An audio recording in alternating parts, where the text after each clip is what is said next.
Welcome back, fellow armchair generals. This is Gamer 1745 here with my continuing playthrough of Hearts of Iron 4 with BlackICE. Okay, we are shifting our army west while putting up a small border picket in the east, just to keep them Soviets from doing anything wrong here.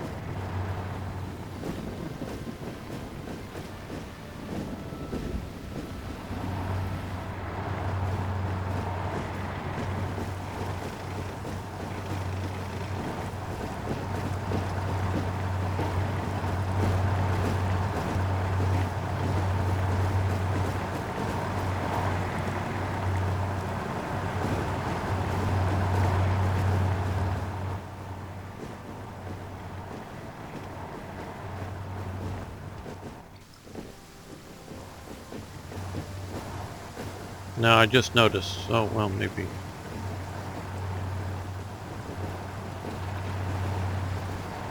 Have the French abandoned their border? I've not seen this in a long time, so... Zuhören! Oh, what's up? Are we not at war with France? We're not at war with France. How interesting.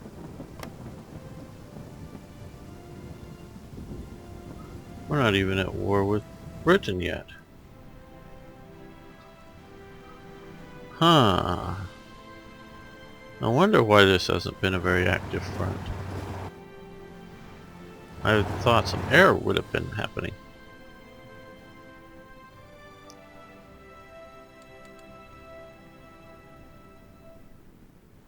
That is really strange. That is something entirely BlackICE's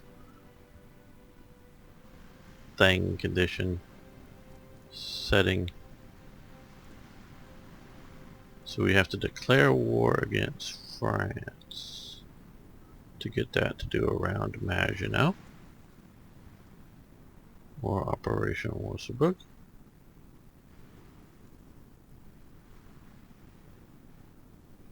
Doing this. Okay, well, I guess we're going to do this next.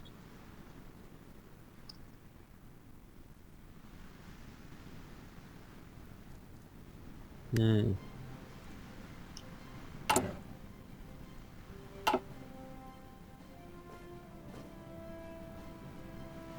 I have debated with somebody, I won't go into too much details, but that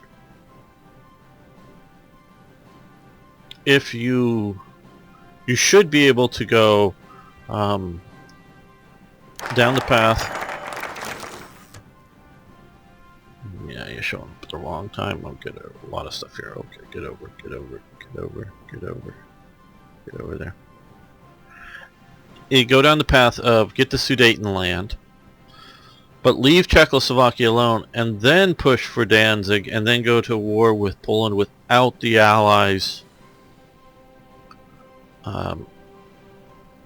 You know, the British and French joining in that war. But they thought that just the Sudetenland and the idea that Hitler wanted no more than the Sudetenland, then he would be he would stop all of his expansionistic aggression. I'm going to read into it at some point a little bit more in detail on that, but my understanding was that Hitler would ask for no more from Czechoslovakia. Not that he'd given up claims on Memel, getting the this here was, to the best of my understanding, a German majority region, in particular at least the city of Memel, a German majority. Massive German majority within the city of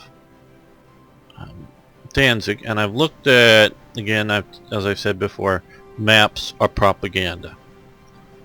They just are. And so even if they're 100% correct, they express the views of the people making them, meaning that they may be correct, but they may leave out information. Being correct and being comprehensive or whatever are two different things. So that, but the point is it was a pre-World War I map I've recently seen that dealt with the various ethnic groups, and definitely had and this was obviously with the German Empire before Poland existed here. Definitely had Poles living in what becomes part of Germany here, but had lots of Germans living within what becomes part of Poland. So now I don't know how much of their, and there are probably some, like one person I know who was born in the pre-1939 Poland, but obviously had moved to Germany, was Heinz Guderian. His family home, for some generations, if I understand correctly,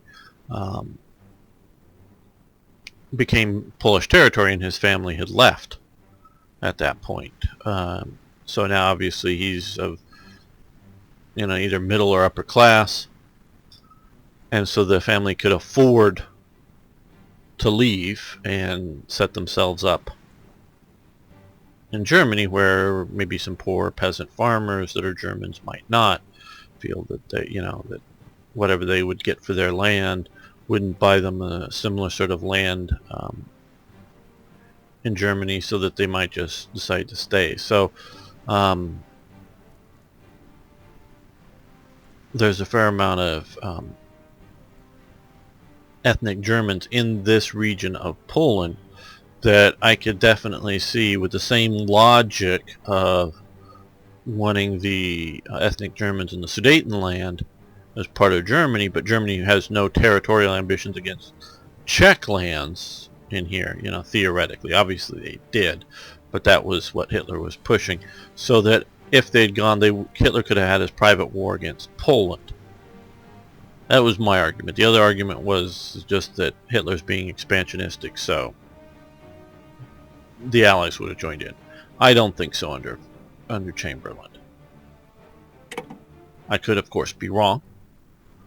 And how would we know? Well, obviously you don't know until it happens, but if there is, I don't know, diaries of Chamberlain or Daladier of France or somebody like that, or some, the foreign minister or whoever under Chamberlain, that I just spoke to Chamberlain and he said, if there's one single, more aggressive move by Germany, we're going to go to war, something like that, that I don't know that that exists, but that's what it would take, and not just post-war stuff. Okay, motivational speakers. Okay, miners.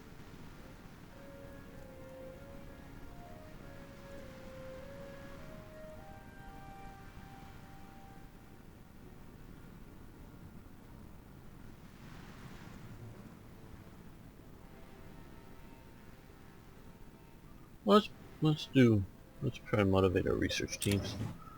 Okay, changing the Enigma codes. Yes, okay. Light aircraft factories level 8, sorry. Okay. This is because we acquired some Polish ones, I believe, as well as vehicle factories, small arms factories 13, munitions factory level 4 reached. Now there were, I don't know how many trucks or vehicles Poland was making, quite honestly I just don't know. I know they've made some tanks and tankettes. Tankettes are sort of, I guess a Panzer I comes in under a tankette, as a machine gun armed tank basically, that the Poles did make. And one of the, you can put together a frame and you can rivet on armor onto the frame, and you can even cast the wheels. If you look at some of the, like the Polish tanks or some of the other early tanks, you can cast the steel or iron wheels, and you can cast the track links. That's all pretty simple technology to build, that to some degree, yep, I think you could do that in Afghanistan. Look at the Khyber Pass at this time and still to this day, hand making firearms. Some of them are fairly good, I understand. They just need to see a copy of. Now they're making small level of production. So small level of production of if you got some steel plates and you can cobble together tanks. What is sort of hard to manufacture is engine blocks and transmissions and those kind of things. And of course Poland could be importing them. I just don't know what Poland's automotive capacity was in production. That's sort of the critical bits that for production. Now I do know that they produced their own small arms. I think they also produced their own aircraft too, but aircraft again, sort of the big, for a lot of the Polish ones, the big thing was engine blocks. So probably they had engine production. And they produced all their own small arms in the German caliber, so that was useful. And they produced ammunition. So those were, most of those were in what becomes German-occupied Poland. It was the most industrialized part of Poland, and they were very much afraid of Soviet attacks long before Germany became a real threat. So that they built them in the West mostly. Germany left some of them in production in Poland, and some of the machine tool setups that they had Germany took and moved the factories into Germany, just to give you sort of an idea of what was going on. So that's all very realistic. That's what happened. They kept the Polish, well, I call it a Radom. It's 9mm pistol, actually very nice. They kept that in production. They produced a version of the Mauser rifle, so I don't know that they kept any of those into production post-Polish, so I'm guessing they took the machinery and just sort of converted it to make standard German Mauser rifles. They kept the Czech Mauser factory in producing during the whole war. That, and they were producing a copy of the John Browning BAR in Poland, and they were somewhat illegally making a copy of the Browning sort of 1917 .30 caliber machine gun, but in the German caliber. To the best of my knowledge, both of those productions stopped. I don't know specifically why.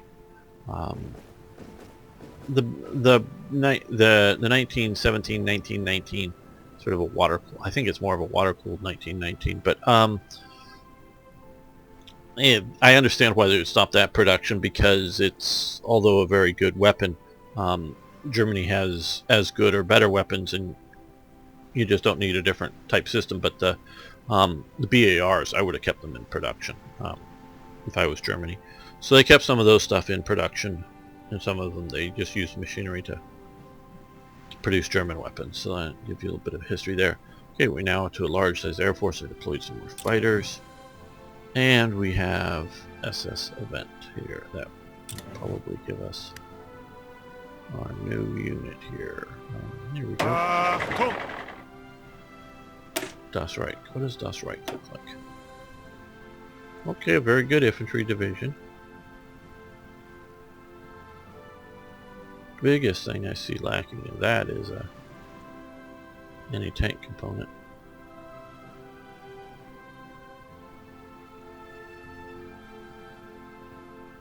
Okay, well, good.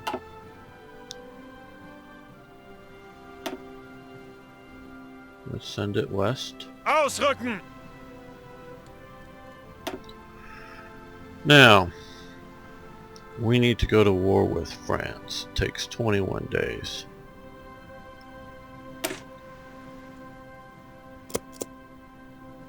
Now, I'm not going to reinforce our west wall, because I want to see what level of defense and attack with this level of 3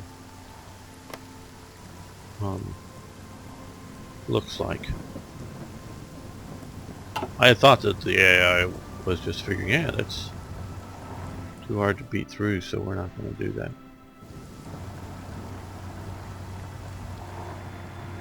And doing this should get France to realize that we're planning on a war with them and shift their forces. Should, doesn't mean it will.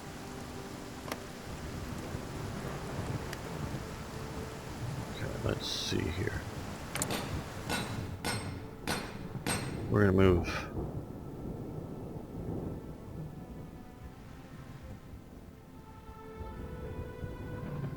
Sarland up top. Might as well move these up too.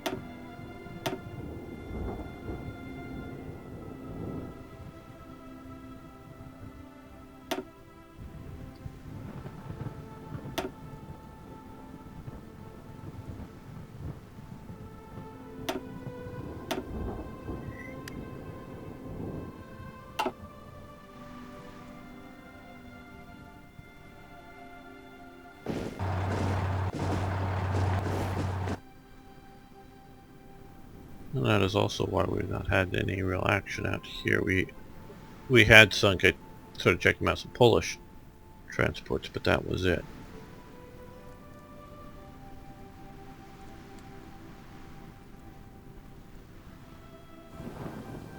Why nothing's going on in the Mediterranean. Okay, our volunteer forces have returned. Good. Achtung! They of course come back with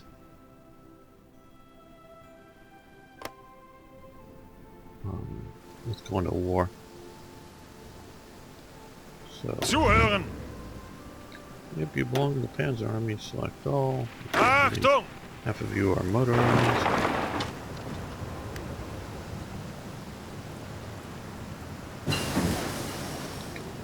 Okay, I want to look here. So he's now we're still level 4.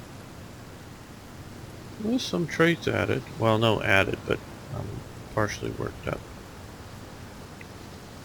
Okay, Panzer 3s. Good. Now we need to do this. Oh god, that's a big... I think these are a bit...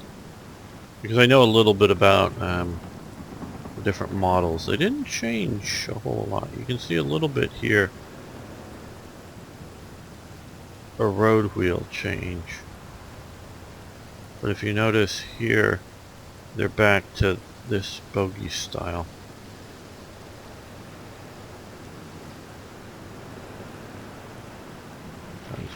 Road.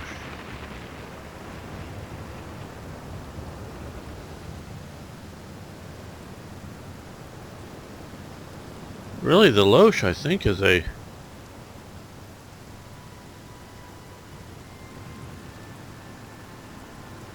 Well, no, there was a Panzer II Loesch. Yeah. It was a really weird... we could do these. That would be... Oh, I should have already done these. Well, let's do that. Should have already been doing this. Well, you live, you learn. It's partly what I'm doing here is learning.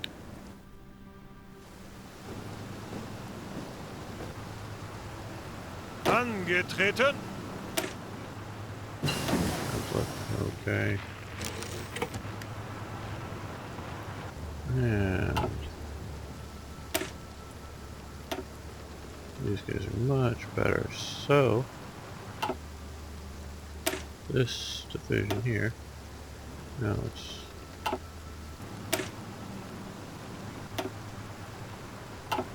Zuhören!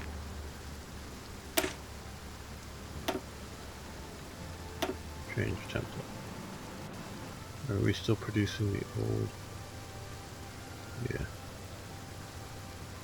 Maybe. There we go. Now there's 10 of the same.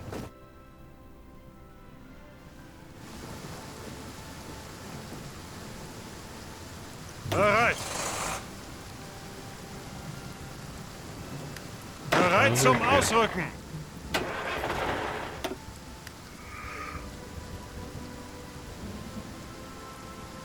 Really, if you want to be historical about it, all of these should have gone bye-bye to get Das Reich.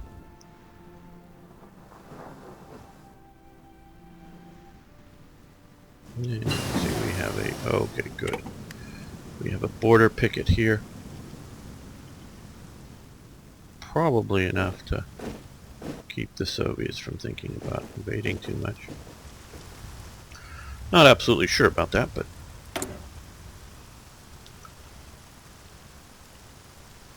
okay, I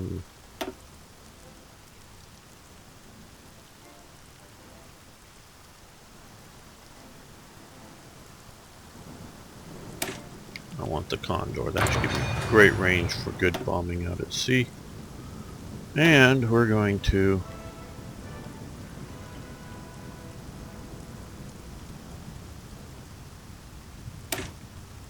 go for these.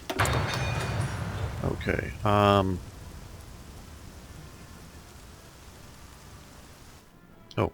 yes. We have the Emil. Well, we also have that, but we have the Emil now here.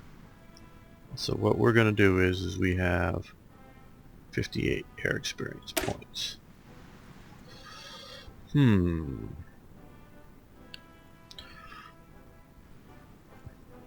I do, drop tanks. I don't know when the Germans were using them. I think they did, but and I'm far from an air expert. I don't know if I'm a tank expert, but tanks fascinate me, and I know a lot about them. It's different than being an expert, but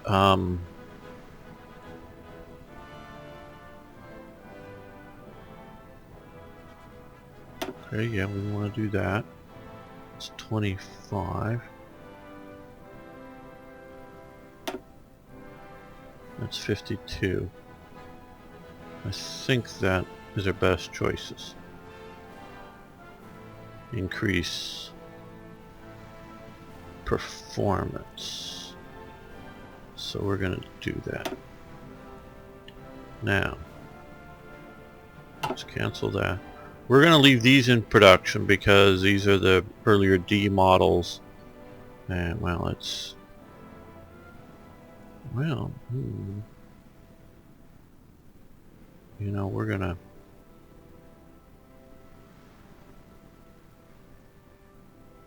yeah, we're gonna leave those in production. But here, what we're doing is I wanted to, because we're gonna see a hit in that. Instead of taking a hit at each time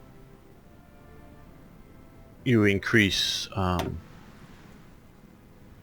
technology, taking a hit in production rates, I want to make this sort of a jump to here, to this pretty good Emil model. All the way back down here. I don't know if we had stepped through it, if each step would have had as big a hit. I just don't know, quite honestly. Now, for the Panzer III here.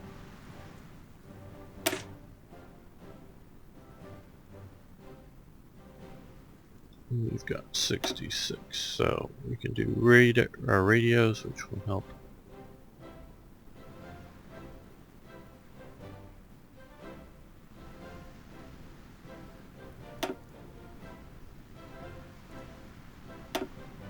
Yeah, of course you can. I don't know exactly what.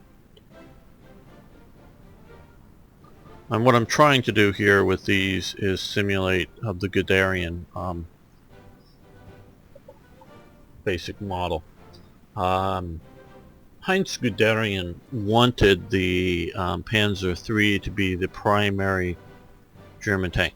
The Panzer I absolutely, but also the Panzer II were both basically training vehicles, and that's how they were originally seen by the German Panzer Force. These were to build us some tanks that we could practice how to fight tanks with, and that's what they did. Now you can see that both the Panzer II and Panzer I and II, they did do improvements on them, which may, and how well they would function, which may mean that they were thinking of actually using them in the field, and obviously they did use them in the field. But the theory was that by the time war broke out, they would not be using them as main force tanks. I'm thinking in my mind that they may have been thinking of using the Panzer II as a reconnaissance tank, which they later did. But if you look at the orders of battles of the tank brigades, they were still using Panzer Is as part of the main force tanks. Now, by the invasion of France, most of the, I don't know, I'm trying to remember, I don't remember in detail, but most of the battalions of Panzers, even if they had a majority of Panzer IIIs, they had, or majority of Panzer Is, they had some Panzer IIIs in there just in case you run into something bigger, but it was just more to flesh out, to make it a larger formation, because that's part of the whole thing. It isn't that there's just 4 tanks driving around out in front of you, it's that there's 40 tanks coming at you, and 40, if you're an infantryman, and 40 tanks of any type coming at you that could roll over you literally, and are spewing some sort of bullets, firepower.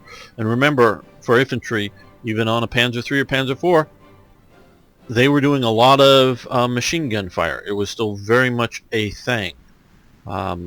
They would, for the most part, and this is obviously not absolute, but for the most part, unless there was something that looked like to be a strong point, whether it's, they built it in 2 or 3 hours, or whether it was a concrete fortified strong point, either type, unless it was something like that, they would mostly only shoot at it with machine guns. The sort of maybe exception would be the enemy artillery of any sort, because even a non-anti-tank gun can damage or take out a tank. You want to take that out. Or possibly like a machine gun position or something that you really want to hit it a bit harder. But mostly when you had even concentrations of enemy ground troops, most of the time they just were firing the machine guns at them. That was the point. So a Panzer I, just about, I mean, you can talk about things, but just about does the machine gunning as well as a Panzer III or Panzer IV. So from the machine gun spewing at whether lone infantrymen or a concentration group of infantrymen or whatever it is, the Panzer I works about the same. Now obviously, and it is lighter, the Panzer I armor. Now, the Panzer III armor gets thicker and thicker and thicker over time period, but the Panzer I, if you take your anti-tank rifle, something like a 50 caliber rifle, or the Germans used a 7.92, the standard bullet diameter, though the bullet was a bit longer and it had a steel core, but it had a huge case behind it. It was almost like a 50 cal case, just neck down to the standard German caliber. That was what the Germans mostly did, and not entirely, but for their anti-tank rifles. So obviously an anti-tank rifle, or even a non-anti-tank artillery piece, like a little 1-pounder 37mm gun that's just an explosive charge, you can knock out a Panzer I easier, better than a Panzer III.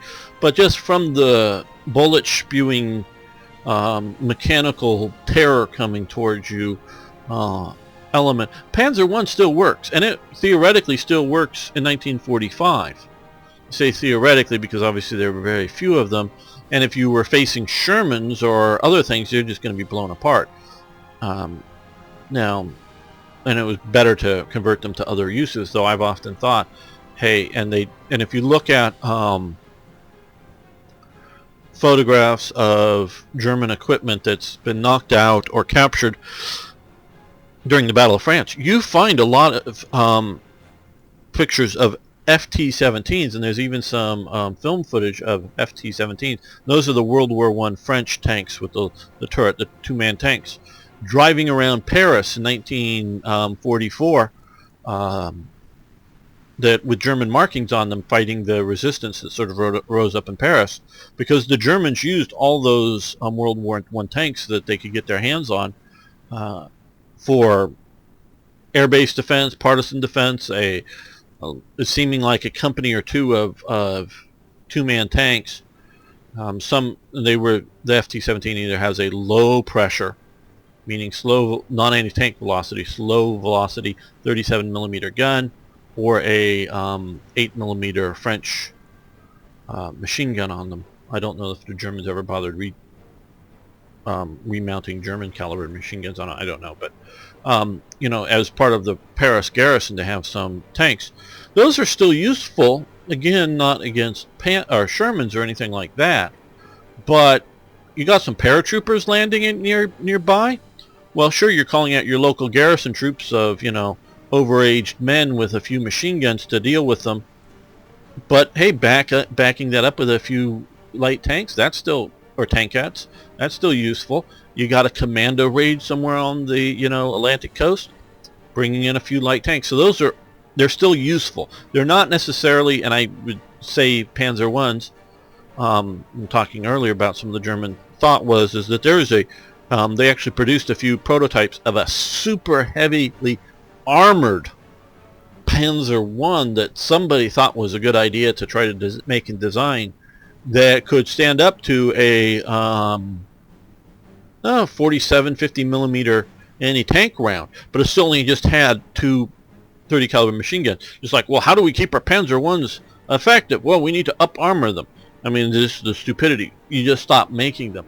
Now, stop making them is what you should do, but the idea is you should use all that you have and use them best that you can. So they're still effective. I'm still producing them, partly or primarily because I've yet to convert over the battalion types the way BlackICE works. So yes, we're going to go with this. Oh, and so Guderian wanted to start out with, I got lost track of what we started out, wanted to start out with the Panzer III as the primary German tank for tank usage, and it to be armed with a 50 millimeter gun.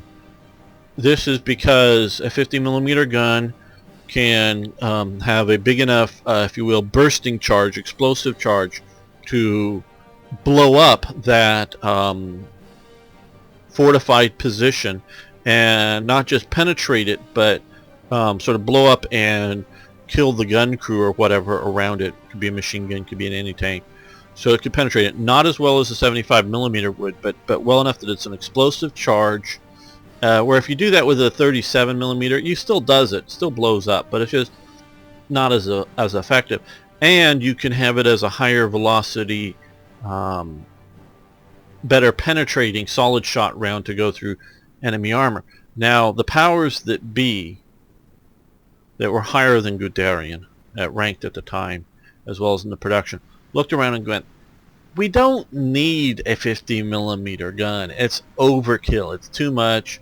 And if you know anything about the history, the first 50 millimeter gun they put on it was just sort of a stopgap measure, because they sort of had them designed and sort of ready to go, and it was sort of this sort of length 50 millimeter gun wasn't the longer one that they used in the PAC 38, the sort of proper full pressure, full working 50 millimeter gun. So that they may have not, when Guderian was pushing for it, really had a 50 millimeter gun ready. So they went with the 37, and that they thought would be satisfactory, because they did know a bit about the Soviet armor at least, and most of the Soviet armor was pretty lightweight armor. They knew obviously about the Polish and the Czech armor, and it was fairly lightweight when they were coming up with the Panzer III. I don't know what they knew or thought about, because then they do still, like to this day, what the exact armor of a M1 Abrams, and it's changed over time, and there's sort of heavy armor packs and whatever. Just what it's made of and just how much is still a classified secret. I suspect the Russians today really sort of know about it, because when my cousin was in the army and he commanded a Abrams tank platoon, I asked him fairly innocently, what's the effective range of his Abrams, and I know that is just not partially the projectile, how far the projectile will go out in an effective manner, but also the sighting system on this. And he sort of pauses and thinks about it a little bit. Well, I can't really say, but I can say because I know that they've spy satellites to photograph the range. The greatest distance at our range in, I don't know, Fort Hood or wherever he was stationed at the time was 2,000 meters or whatever it was. I forget. That doesn't really matter for the point of the thing. So he would tell me how far that the greatest range that at the firing range that they practiced at, because that wasn't secret information, was how long the range distance is. So whether he thought or knew it could operate further, I don't know, but that's how far they were trained out to shoot. So French armor thickness and quality, because it's not just how thick the armor it is, it's quality armor, is still maybe likely at the time a state secret. So what did they know? The Germans couldn't get through the Char-B's armor, basically. They found with the 37mm tank gun, there's a vent on each side of the tank, sort of a not a radiator grill, but maybe it is, I don't know, but it's sort of a vent to allow in air, that if they were to shoot that vent, and it's like a 18 inches square or bigger or something, you could knock the tank engine out. So they found that they could do that with their towed anti-tank guns, which is the same gun as the 37mm gun on the Panzer III. So they couldn't take out the Char-B on the frontal or sides of the armor unless they hit this one spot effectively. Doesn't mean that there are weak points, vision blocks and other weak spots, but are too small to target in an operational sense. So that they couldn't do that. And I don't know what they knew about the Matildas, that basically nothing except the big Flak 88 guns used in an anti-tank role could stop or could knock out. They could track it or whatever, but the Matildas, particularly the Matilda 2s, were just too heavy for the German armor or the German anti-tank guns to punch through. So I don't know exactly what they were all thinking. Maybe they were just not worrying about them. But so I'm going with trying to, now that we're actually, because obviously I'd want to spend it earlier, but with I'd have to re-spend it each time I upgraded the tanks from one model to the next. Is sort of why I haven't done it until now. But I'm trying to mimic a tank radio with a better than a 37mm gun. Just sort of the story there. So now I want to make sure we are going to go up here with the improved version, which knocks production way down. Now, as I was mentioning before, what we have here are these unit types, this is clever because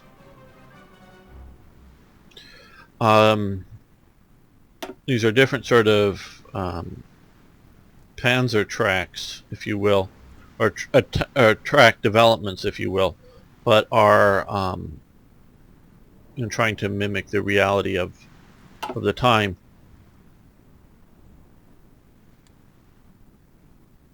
And if I didn't have to spend points, though, of course, let's look down here.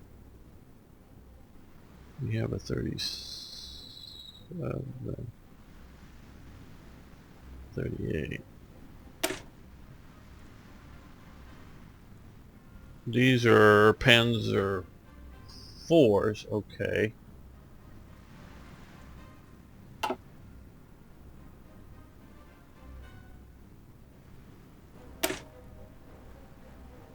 And these are Panzer IIIs. Really should be mixing some of those.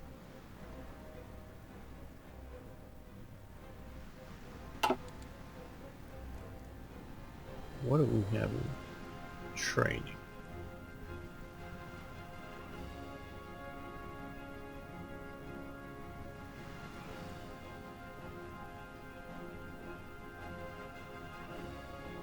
How do I tell the difference?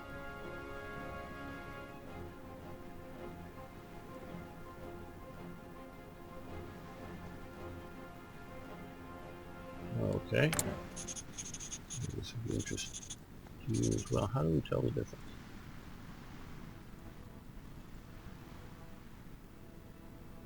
Don't think we have any Panzer III, so what we're going to do is no, here. It really should be mixed. Now, yeah, so let's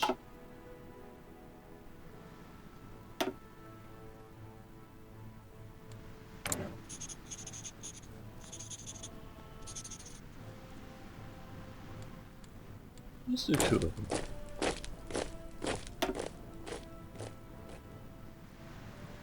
We have equipment for both of them? Good.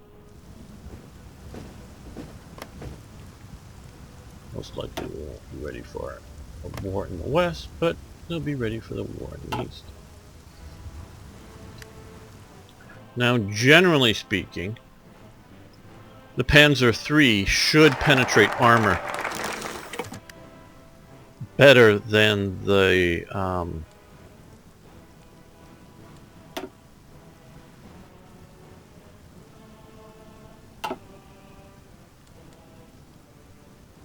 Panzer III should penetrate armor better than the Panzer IV.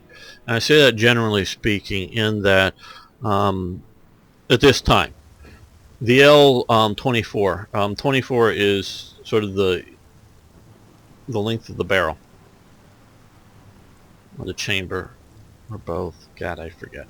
The L-24 gun, which is the short stubby gun that you see on that they used around it, the 75mm L-24 gun. That does not have very good, it's not terrible or anything, but does not have very good armor penetration. It is designed to shoot a high explosive round at a enemy bunker and blow it up most effectively. They did make some anti-tank rounds for that, but they're sort of low velocity. I think a lot of it they just shot high explosives at it. I'd have to look that up in detail. What they did later is they developed the hollow charge round as sort of a you can look up hollow charge and how it works, but it's a uses a explosive force to create a jet of molten metal to penetrate in through enemy armor. Now once you do that with the hollow charge round in that L-24 gun, you start penetrating much more than the 37mm gun would. Just the way it works. But they didn't have that at first. They didn't have the hollow charge round until basically they had already made the thing, at least the L-43 or L-48. There's the L-43 and the L-48 guns. 75mm, until they had the longer barrel gun. It was only after they had got the longer barrel guns in service that they start to have the shorter barrel gun, the hollow charge for the shorter barrel gun, which gave the lease on life on that shorter barrel gun, to the point that they did sort of the last production run of the Panzer III. They went from the long barreled 50mm, the L-60 gun, to the shorter L-24 75mm gun on the Panzer III. So the Panzer III ended up with a 75mm gun in the final stages of it. Or the combination of new production and a lot of guns taken off the older Panzer IVs when they upgraded them to the longer barrel guns, the shorter stubby ones that were mounted in things like half tracks that you'll see lots of photos of. And those are pretty decent anti-tank weapons at that point, but that was after they were stopped using that. Okay, well, now we're going to declare war against Robert Foch. That's who they have as leader currently. Okay.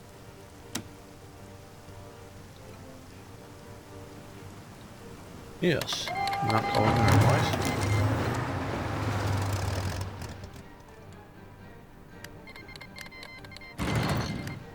Okay, good. We were wanting that to happen, get everybody going in the war so we can start doing around Maginot.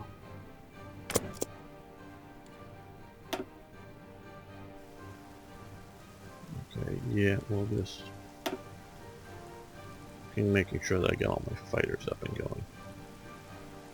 I'm not yet driving in, so I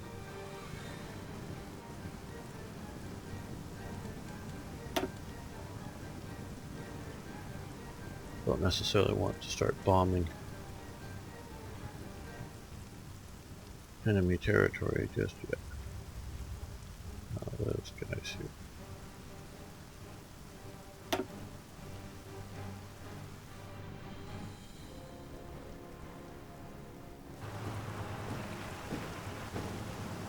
Hmm, 75. Up here.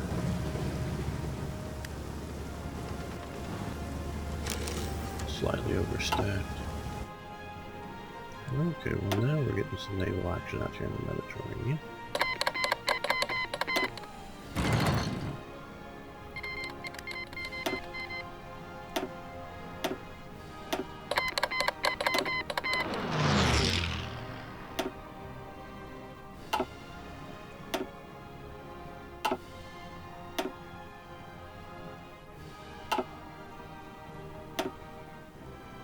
Well, we're attacking. Doesn't look like we're sinking anything with our air power here.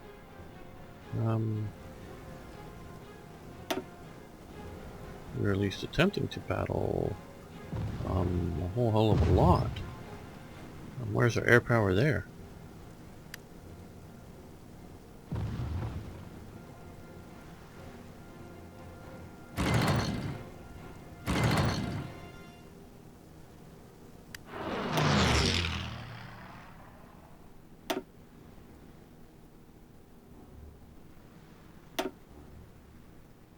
Right there.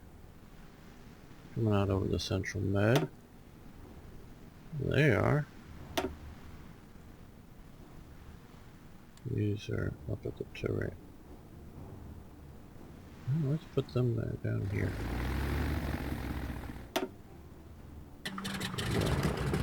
Maybe they'll get involved with this fight with the British. Okay. Well, we took them out there.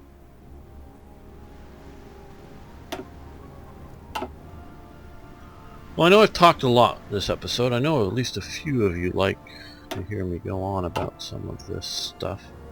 Sorry we didn't get much more action, but I think it's time we're going to end this episode. Hopefully next episode when we'll be going after the Low Countries and taking out France. I want to thank you for watching. I want to thank you for liking the videos. Really do appreciate that. And of course, please post comments, questions, suggestions, ideas. And of course, if you would tell somebody about this channel, love to have more viewers. Thanks so much. See you next time for more Hearts of Iron.